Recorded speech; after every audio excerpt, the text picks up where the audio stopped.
Hey everybody, it's Scotty from Scotty's Record Shop with vinyl update for December number 2. I'm going to try to keep this down. I did it for the last one. I kept it under 10 minutes, barely.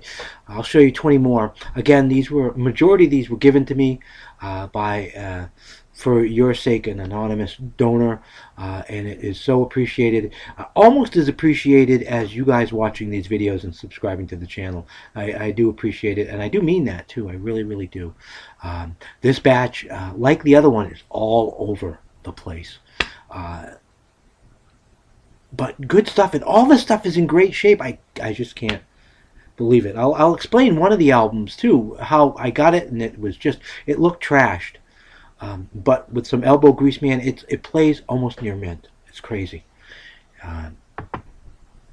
Let's dig into it, okay?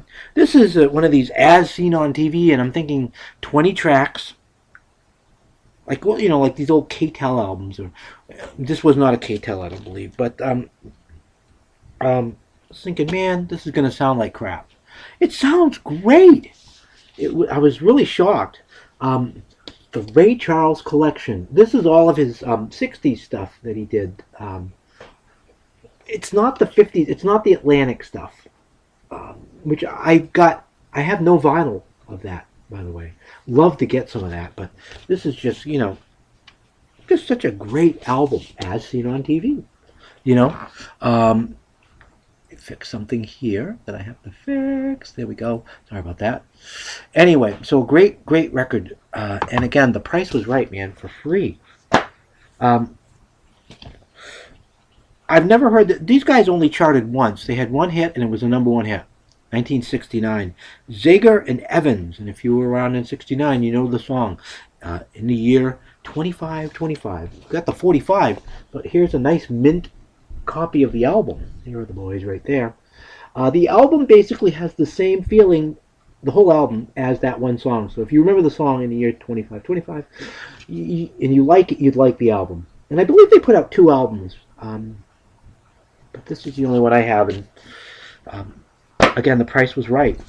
This was one of these. I forgot about this album. It came out in 1988.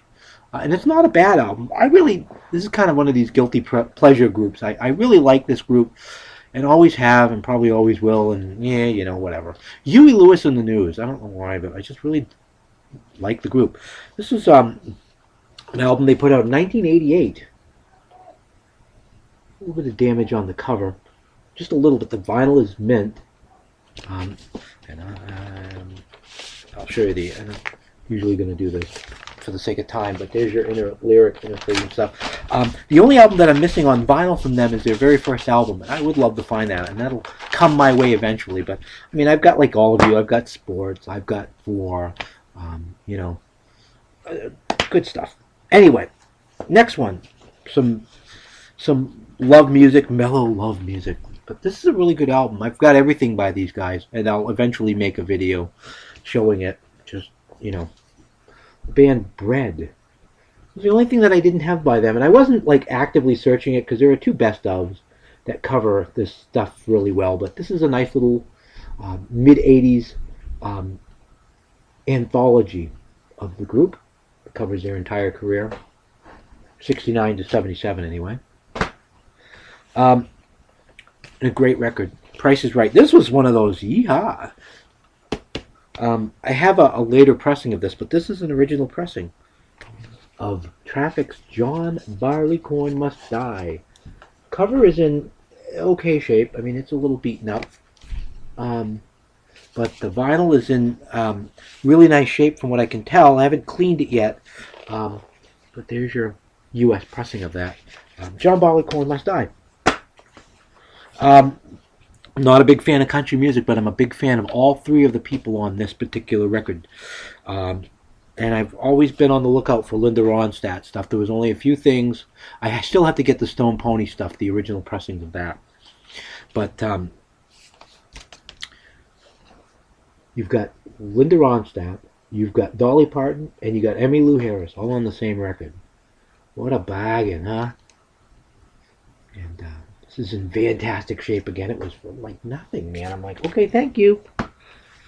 not long ago I showed my ACDC collection, and there was one piece of vinyl that I was missing. I wasn't actively searching for it, and I'm glad I wasn't, because when stuff like that happens, it happens.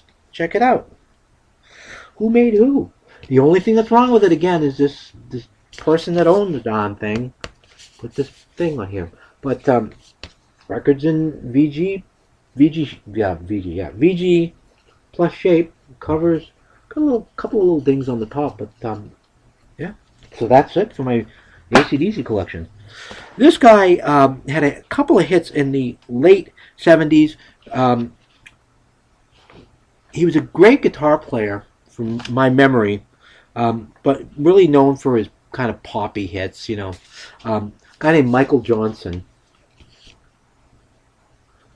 And Bluer Than Blue was one of his big hits, and This Night Won't Last Forever from '78. That was on this album.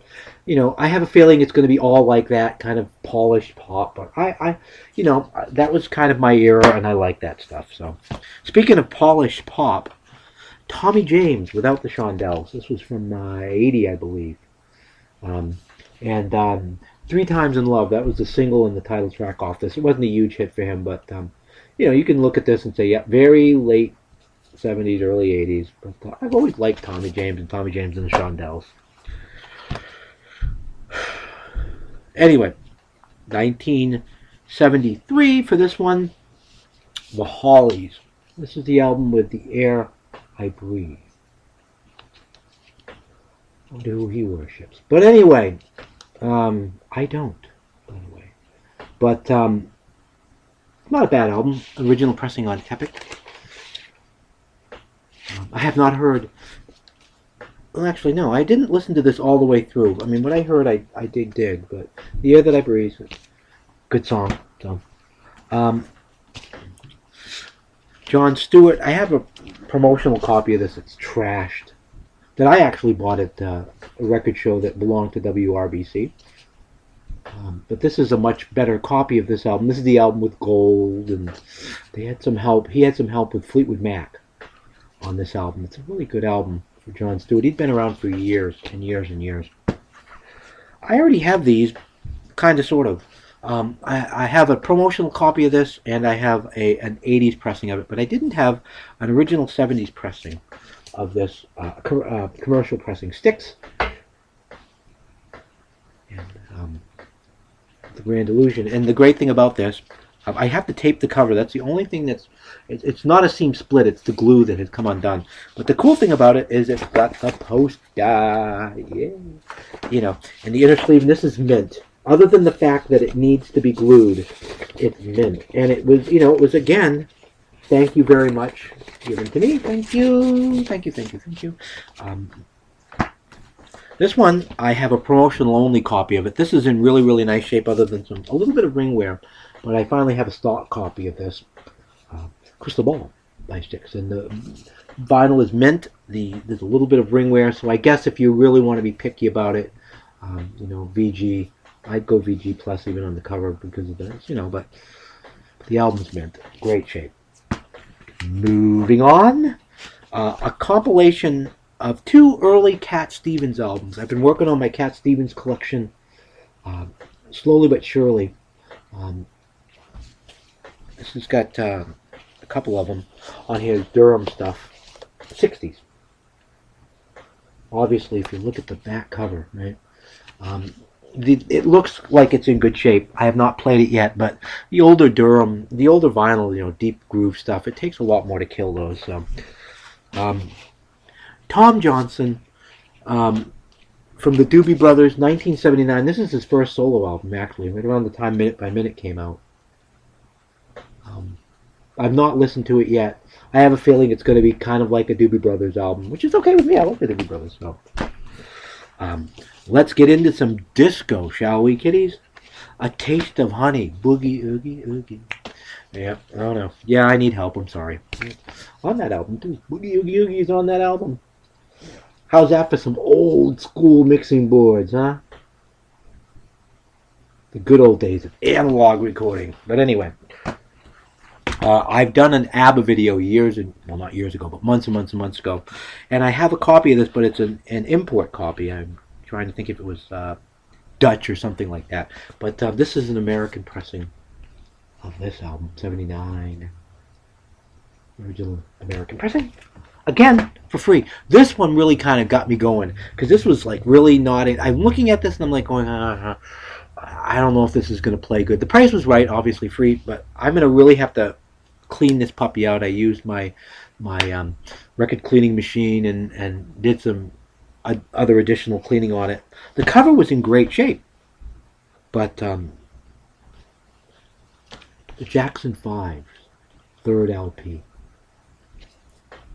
And I'll tell you, once I got done cleaning this puppy, it's even got the original inner sleeve. Once I got done cleaning this puppy and I played it, I was floored. Sounds infinitely better than my CD pressing of it. I'm sorry, it just sounds so much warmer. And I'm telling you, this thing, you know, if I really want to be conservative, VG++ playing, okay? And it was and if you would have looked at this in the record store or wherever, you would have passed it up.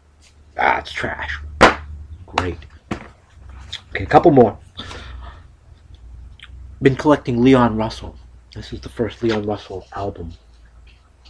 At least this is a little worn. The cover's a little worn. The vinyl is in great shape. Asylum Chair. I've not heard this yet, so really looking forward to it. This is like, what, 69 or so, I think? Love Leon Russell. One more. This group, I've got their first few albums. I'm trying to collect more and more of their later 70s and early 80s stuff just to get it all. I really like this band. The band Blood, Sweat, and Tears. Again, you can tell it comes from the same collector. But anyway. I've not yet listened to this. I'm familiar with some of the stuff on it, but from 75, I believe that album was. Okay, I'm trying to crank these out. Again, as always, thank you so much for watching these silly things. And as always, peace and love.